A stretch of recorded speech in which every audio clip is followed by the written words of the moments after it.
하이브리드 3.0 교회 2023년 9월 24일 주일 예배 함께하는 모든 분을 축복하며 환영합니다. 오늘도 언제 어디서나 함께 하시는 우리 주님을 기억하고 주님 앞에 마음 모아 예배하는 우리 모든 예배자들 될 수 있기를 바랍니다. 이제 말씀과 함께 예배자의 자리로 나아갑시다. 예레미야애가 3장 19절에서 27절까지의 말씀을 유진 피터슨의 더 메시지 성경으로 함께 읽겠습니다. 이 고난, 이 엄청난 상실, 내가 삼킨 독과 그 쓰라린 맛을 나는 결코 잊지 못하리라. 전부를 생생하게 기억한다. 얼마나 생생히 기억하는지 나락에 떨어진 그때의 심정을.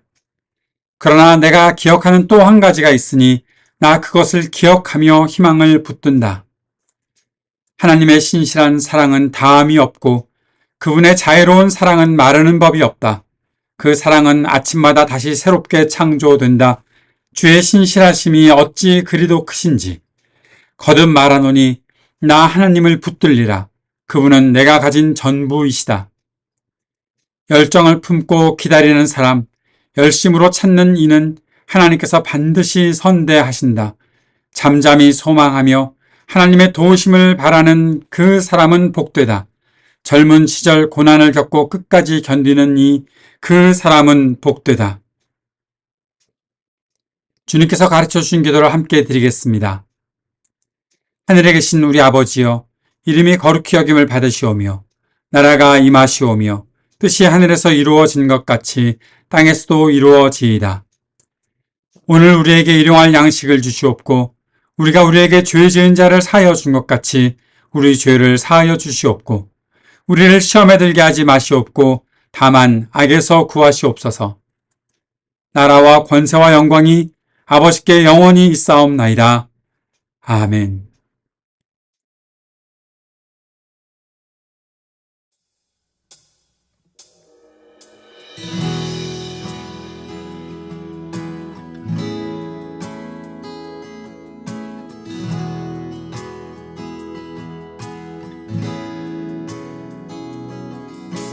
주님 앞에 간구했었던 한 가지 그것은 구하리니 내 일생 주전에 거하게 하소서. 주님 앞에 했었던 한 가지 그것을 구하리니 내 일생 주전에 거하게 하소서. 주의 아름다움을 바라보면서 내가 주님 전에서 주 찬양하리라. 주의 아름다움을 바라보면서 내가 주님 전에서 주 찬양하리라. 주님 앞에 간구했었던 한 가지 그것을 구하리니 내 일생 주전에 거하게 하소서. 주님 앞에 간구했었던 한 가지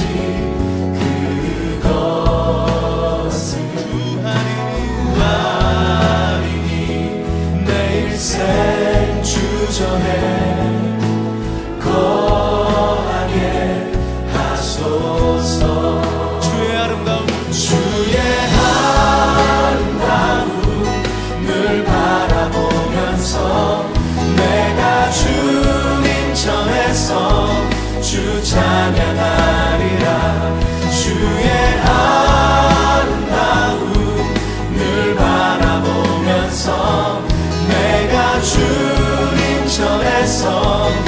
주 찬양하리라. 주의 아름다움을 바라보면서 내가 주님 전에서 주 찬양하리라. 주의 아름다움을 바라보면서 내가 주님 전에서 주 찬양하리라. 주의 아름다움을 바라보면서 내가 주님 전에서 주 찬양하리라. 주의 아름다움을 바라보면서 내가 주님 전에서 주 찬양하리라. 주의 아름다움을 바라보면서 내가 주님 전에서 주 찬양하리라. 주의 아름다움을 바라보면서 내가 주님 전에서 주 찬양하리라. 주의 아름다움을 바라보면서 내가 주님 전에서 주 찬양하리라. 주의 아름다움을 바라보면서 내가 주님 전에서 주 찬양하리라.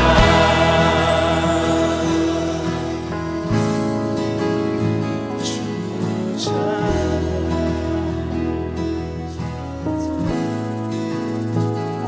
아름다운 보이라.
오늘의 말씀은 시편 89편 49절에서 52절까지의 말씀입니다.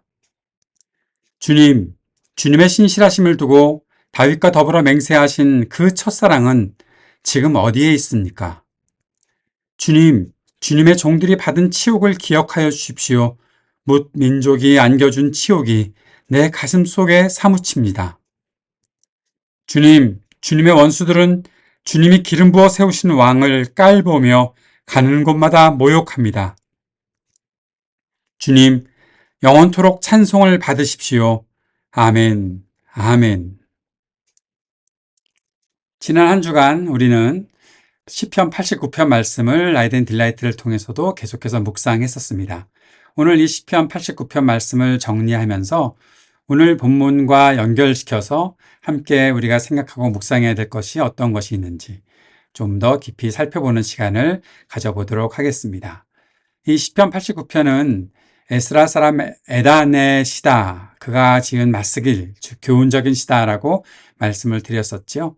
매우 지혜로웠던 사람이 다윗에게 하신 하나님의 약속의 말씀들을 기억하고 하나님께서 어떻게 성실하게 그 말씀을 지켜오셨는지, 그 언약을 지키셨는지, 그러나 사람들이 얼마나 부족하고 또 죄악을 저지르며 하나님께 실망감을 안겨드렸었는지, 그러한 내용 속에서 하나님은 우리에게 어떻게 역사하고 계십니까? 하나님 우리에게 지금 빨리 응답해 주시고 우리의 모든 고통들에서 우리가 벗어날 수 있도록 도와달라고 간구하는 이 시의 흐름들을 우리가 볼 수 있었습니다. 조금 더 우리가 생각해 봐야 될 구절들을 보면서 함께 오늘 이 시편 89편 말씀을 생각해 보았으면 좋겠습니다. 20절을 우리가 한 번 더 살펴보고 싶은데요. 20절에서는 나는 내 종 다윗을 찾아서 내 거룩한 기름을 부어 주었다 라고 말씀하고 있습니다. 나는 내 종 다윗을 찾아서 하나님께서 다윗을 선택하셨다라는 것이죠. 그리고 기름을 부어 주셨다. 하나님께서 다윗을 선택하셨는데 기름 부어 주셨다. 그 기름 부음 받았다는 것은 어떤 의미인지 우리가 생각해 볼 수 있어야 하겠습니다. 기름 부음 받았다는 것은 하나님께로부터 특별한 선택을 받았다는 것을 의미하죠. 그 특별한 선택을 받았다는 것은 하나님께서 그에게 사명을 주셔서 그를 사용하셔서 하나님의 백성들을 위해서 그가 사역할 수 있도록 하시기 위해 그에게 기름을 부어 주셨다. 기름 부음 받은 것에 대한 의미가 바로 거기에 있다는 것을 우리는 알 수 있습니다. 하나님의 사람 다윗은 하나님의 마음에 합한 자였죠. 그래서 하나님께서 뜻하신 일들을 온전히 이루어가는 왕으로서 살았습니다. 기름 부음 받는 사람이 왕뿐만이 아니라 선지자도 기름 부음을 받게 되고 또 제사장도 기름 부음을 받게 되지요. 이 모든 일들을 다 하셨던 분이 우리가 알고 있는 예수님입니다. 예수님은 왕으로서 이 땅에 오셨고 또 선지자로서 말씀을 가르치셨고 제사장으로서 하나님 앞에 우리를 올려드리는 하나님과 우리 사이의 중보자의 역할을 감당하시고 또 자신의 직접 제물이 되셔서 우리에게 하나님과의 그 사랑을 나눌 수 있는 하나님과의 관계를 이어주는 그런 역할들을 하셨다라는 것으로 우리가 이 기름 부음을 생각해 볼 수 있지요. 기름 부음 받은 사람에게는 하나님께서 권세도 주셨습니다. 그러나 그 권세와 권력이 나의 것이다라고 생각해서 내가 마음대로 내 권력을 사용하는 것 될 수 없는 일이죠. 있을 수 없는 일입니다. 그렇기 때문에 사람들 가운데 기름 부음 받은 왕들이 왕으로서의 그 역할들을 잘 했던 사람도 있지만 그 잘했던 사람이 몰락하는 경우들도 있지 않았습니까? 결국에는 교만하게 되고 또 하나님의 뜻에서 벗어나게 되고 하나님 말씀 지키지 않음을 통해서 그가 결국에는 하나님께로부터 버림받는 일들이 있다라는 사실을 주님께서 말씀하고 계시는 것을 보게 되지요. 오늘 이 말씀 속에서 우리가 그 시편 89편 말씀에서 이 일들을 보지 않습니까? 30절, 32절 말씀에 보면 주님께서 이렇게 말씀하시죠. 그러나 그의 자손이 내 법을 내버리고 내 규례를 따라서 살지 않고 내 율례를 깨뜨리고 내 계명을 지키지 않으면 나는 그 죄를 물어 채찍으로 치고 그 죄악을 물어 매질할 것이다. 주님께서 그렇게 말씀하셨습니다. 그럼에도 불구하고 하나님은 어떻게 하셨습니까? 하나님은 진실한 마음을 가지고 끝까지 언약을 지키실 것이라고 말씀하셨지요.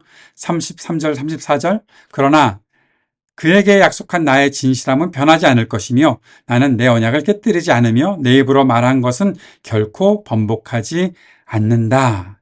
이것이 주님의 말씀이었습니다. 하나님께서는 진실하게 한결같은 마음을 가지고 하나님께서 약속하신 것들을 지키시지만 그러나 사람들은 결국 하나님께서 이렇게 신실한 사랑을 나타내 주심에도 불구하고 자신이 교만해지고 결국 하나님 말씀 지키지 않고 하나님으로부터 떠나고 죄악을 저지르는 그런 사람이 되어 하나님으로부터 징계를 받게 되고 결국 하나님의 심판을 받게 되는 것이죠. 하나님이 노하셨을 때 이 크신 하나님의 놀라운 능력이 우리를 살리시고 우리에게 힘을 주시는 것에 되는 것이 아니라 우리를 벌하시고 우리를 멸하시는 그 일들에 사용된다는 것을 보게 된다는 것입니다. 그런데 이 기름 부음 받은 사람이 결국 이렇게 하나님의 뜻에서 벗어나게 되면 누가 고통을 당합니까? 그 백성들이 고통을 당하게 되는 거죠. 하나님의 백성을 구원하고 가르치고 인도해야 하는 기름 부음 받은 자가 하나님으로부터 떠나고 하나님의 말씀을 지키지 않았다면 그 백성이 고통을 당할 수밖에 없는 것이죠.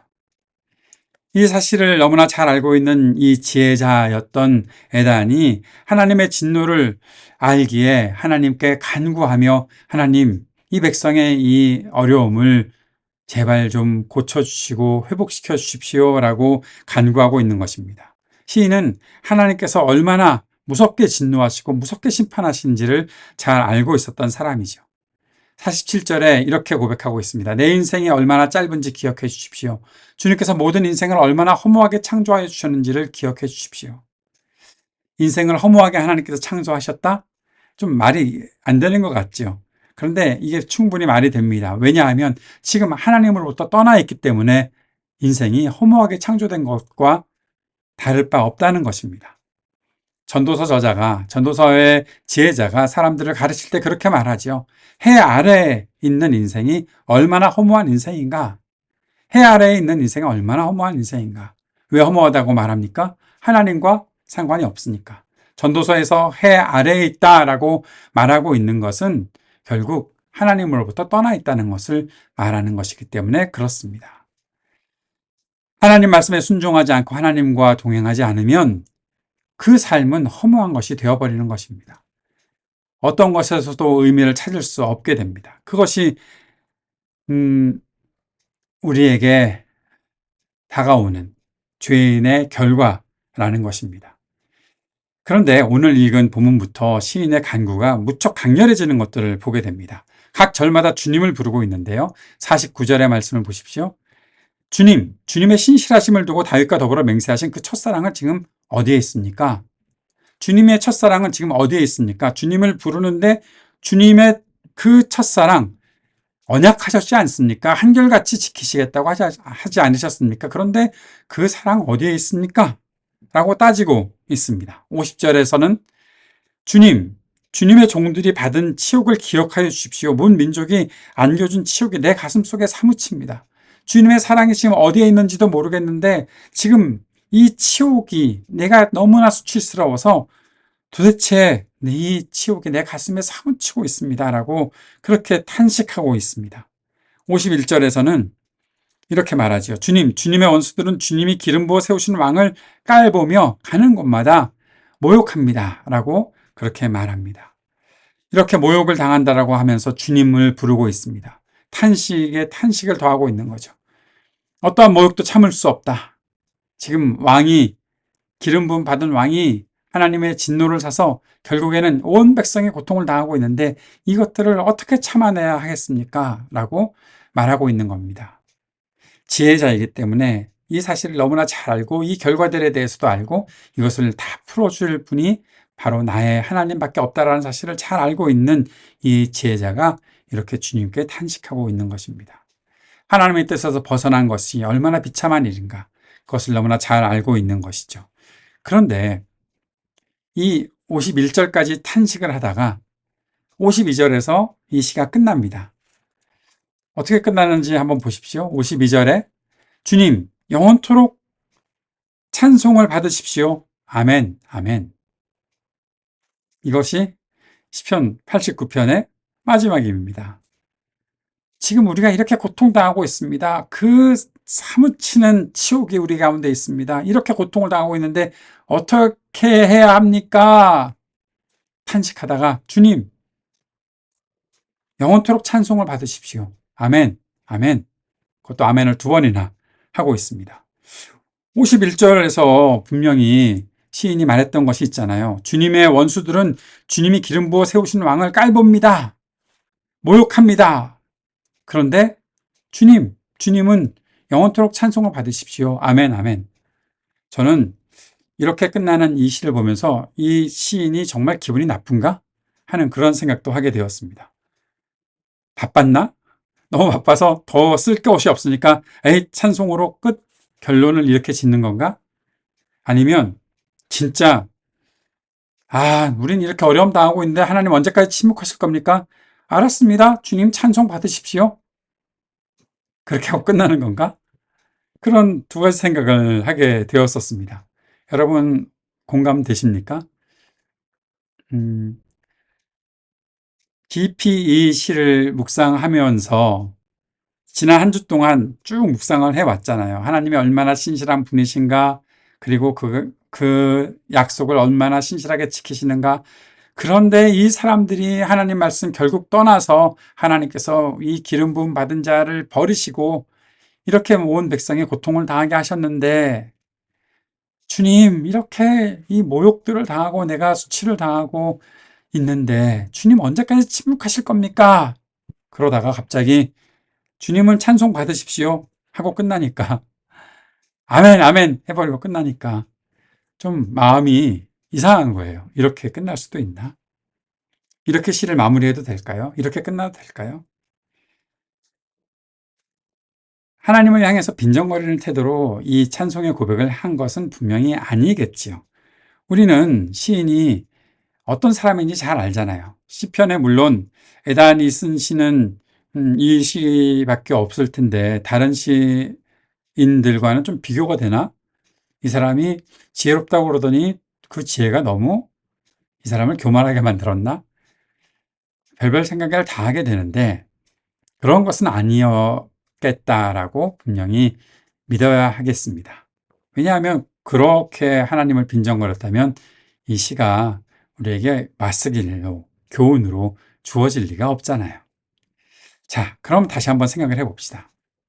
저는 이런 생각을 해봤습니다. 하나님을 찬양하는 것은 어떠한 상황에서도 가능해야 하는 것이다. 어떠한 상황에서도 가능해야 하는 것이다. 내가 조금 전까지 탄식을 하고 있었어도 주님을 찬양할 수 있어야 하는 것이다. 내가 갑갑한 마음이 있었어도 주님을 찬양해야 하는 것이다. 주님을 찬양하고 주님이 찬양받으실 분이라고 인정하는 것은 언제 어느 순간에도 변함없이 이어져야 되는 것이다.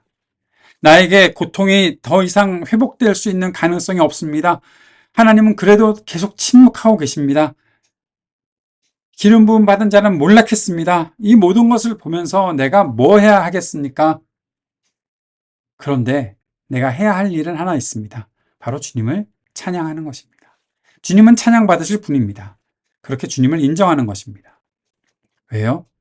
하나님을 찬양할 때 모든 것들이 제자리를 찾을 수 있기 때문입니다. 하나님은 우리의 찬양 속에 거하시는 분이라고 하셨으니, 우리를 찬송받기 위해 지으신 분이라고 하셨으니, 우리가 하나님을 찬양할 때 이 모든 것들이 회복될 수 있는 그 길이 열린다라는 거죠. 이 에스라 사람 에단의 맞쓰길, 이렇게 갑작스럽게 주님 찬송 받으십시오 하고 끝나는 것과 비슷한 시가 하나 있습니다. 바로 시편 22편입니다. 22편 1절과 2절에 보면 다윗이 애타는 간구를 하는 것들을 우리가 기억하죠. 나의 하나님, 나의 하나님, 어찌하여 나를 버리십니까? 어찌하여 그리 멀리 계셔서 살려달라고 울부짖는 나의 간구를 듣지 아니하십니까? 나의 하나님, 온종일 불러도 대답하지 않으시고 밤새도록 부르짖어도 모른 채 하십니다. 이렇게 애타는 탄식을 쏟아붓고 있는 다윗이 22편 3절에서 이렇게 고백하는 것을 보게 됩니다. 그러나 주님은 거룩하신 분, 이스라엘의 찬양을 받으실 분이십니다.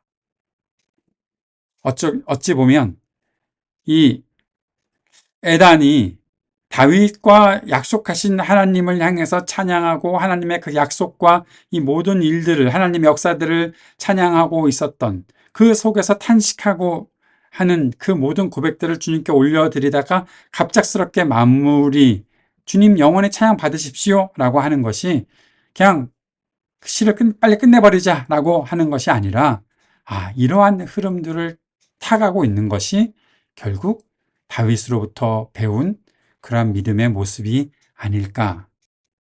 조금 전에 말씀드렸던 것처럼 내가 어떠한 상황에 있더라도 주님을 찬양하는 일이 당연한 일이 되어야 한다. 하나님이 침묵하시는 것 같고 나에게 대답하지 않으시는 분 같지만 그러나 주님을 찬양하는 것만큼은 나에게 변화 없이 나타나야 하는 일이다. 그 사실을 잘 가르쳐주고 있는 것이 아닐까. 다윗이 애타는 강구 속에 하나님의 침묵 속에 있었지만 그러나 한결같은 마음으로 하나님을 찬양하는 이 고백을 드리는 것처럼 이 에단도 똑같이 이러한 찬양을 주님께 드리고 있는 것이 아니겠나 생각을 해보게 된다는 것입니다.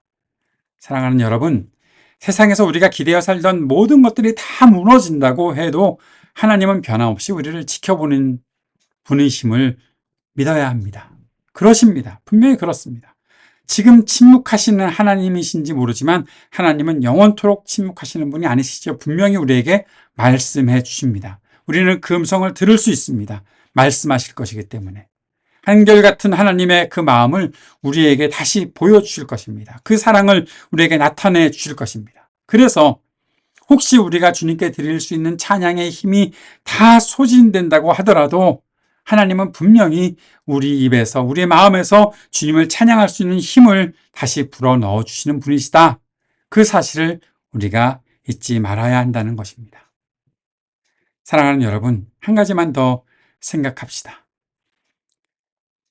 단 한 소절의 찬양을 우리가 드린다고 하더라도 이것처럼 주님 영원토록 찬양을 받으십시오. 아멘, 아멘. 갑자기 끝나는 것 같은 이 단 한 절의 찬양을 주님께 드린다 하더라도 우리가 진심으로, 전심으로 주님을 향한 찬양의 고백을 드릴 수 있었으면 좋겠습니다. 다른 이유, 나에게 이만큼 주님께서 해 주셨습니다. 뭐 그런 것 지금 생각이 나지 않더라도 하나님을 향한 진심과 전심의 찬양이 우리 삶을 통해서 드려질 수 있기를 바랍니다. 단 한마디를 하더라도 왕이신 나의 하나님, 내가 주를 높이고 영원히 주님을 송축하리이다. 짧은 찬양을 드린다고 하더라도 단 한마디, 사랑하는 나의 아버지, 이름 높여드립니다. 이 고백 한마디만 하더라도 예수님 사랑합니다. 주님께 이 사랑을 드립니다. 그 고백 한마디를 하더라도 주님은 영원토록 찬양받으실 분이십니다. 찬양 받으십시오. 그 한마디를 하더라도 우리의 전심이, 우리의 모든 힘이, 내가 할 수 있는 모든 것이 주님을 향한 이 찬양의 고백에 담겨서 주님께 드려질 수 있기를 바랍니다. 하나님은 우리 찬양 속에 거하시는 분이십니다. 그 속에서 그 거룩하심을 드러내시는 분이십니다. 우리가 범한 모든 오류들을 바로 잡으시고 하나님의 뜻을 온전히 펼치실 분이 바로 우리 주님이십니다. 그 하나님이 계시기에 우리가 주님 앞에 이렇게 찬양할 수 있는 것 아니겠습니까? 주님께서 가르쳐 주신 기도에 우리에게 일용할 양식을 주십시오. 또 우리가 죄악에 빠지지 않게 해주십시오. 시험에 들지 말게 해주십시오. 우리가 서로를 용서하게 해주십시오. 라는 그 모든 기도를 드리고 나서 대개 나라와 권세와 영광이 아버지께 영원히 있습니다. 라고 말하잖아요. 그때 왜 그런 고백을 드릴 수 있습니까? 주님이 그 나라와 권세와 영광이 아버지께 영원히 있기 때문에 우리가 주님 앞에 이렇게 기도할 수 있습니다라는 고백 드리는 거잖아요. 마찬가지로 주님은 영원토록 찬양받으실 분이십니다. 그렇기에 내가 오늘 주님 앞에 탄식할 수도 있고 주님 앞에 내 모든 것들을 다 쏟아놓고 주님께 간구할 수 있습니다. 찬양받으실 분이 안 계시면 내가 어떻게 주님을 찬양할 수 있겠습니까? 내 영광을 다 주님 앞에 올려드리며 주님 나와 동행해 주십시오라고 내가 고백하지 못한다면 내가 어떻게 주님을 기대어 살아갈 수 있겠습니까? 그러니 우리의 모든 삶을 통해서 주님께서 역사하시는 일들을 바라보고 주님께 온전한 찬양 드릴 수 있는 저와 여러분이 될 수 있기를 바랍니다. 찬양 고백 받으실 우리 주님을 찬양합니다. 거룩하신 주님의 이름을 찬양합니다. 영원히 찬양받으실 주님의 이름을 높여드립니다. 우리의 삶의 어떤 순간에서도 주님을 향한 이 찬양의 고백이 멈추지 않도록 인도해 주옵소서. 예수님 이름으로 기도드립니다. 아멘.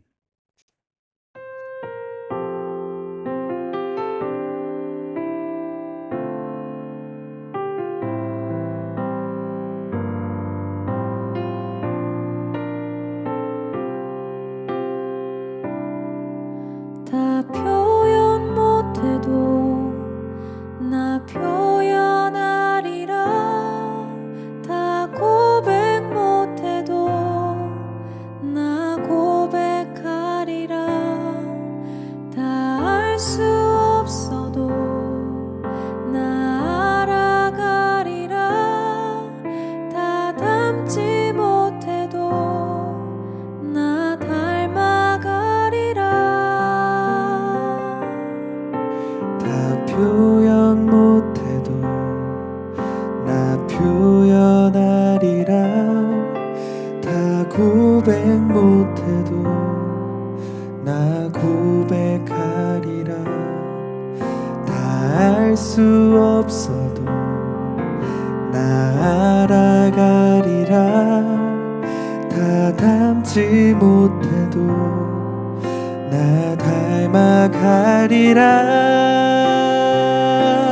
그 사랑 얼마나 아름다운지, 그 사랑 얼마나 날 부욕해 하는지, 그 사랑 얼마나 크고 놀라운지를, 그 사랑 얼마나 나를 감격하게 하는지.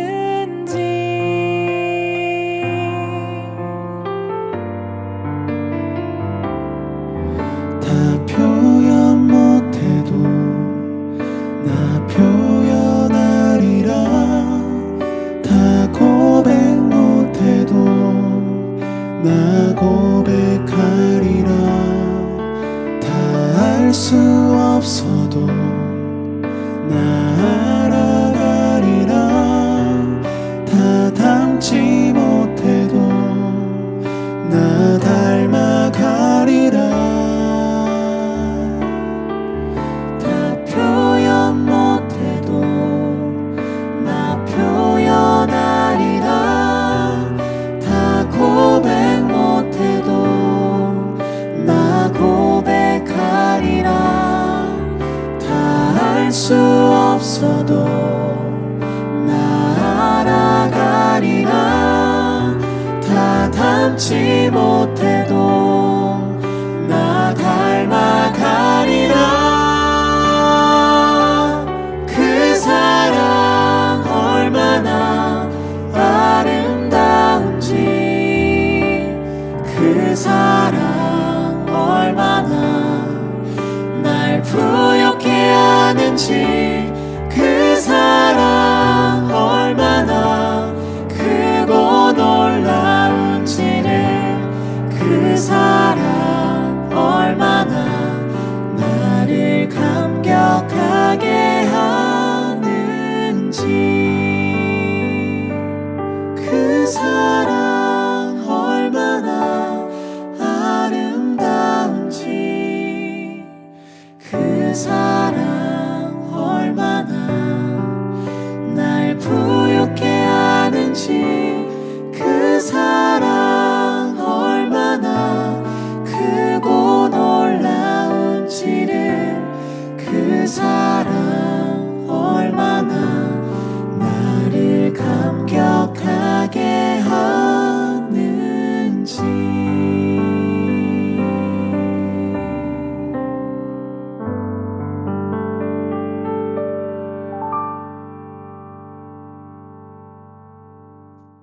언제나 우리와 함께 하시는 주님을 기억하고 우리 서로를 축복하는 시간 갖도록 하겠습니다.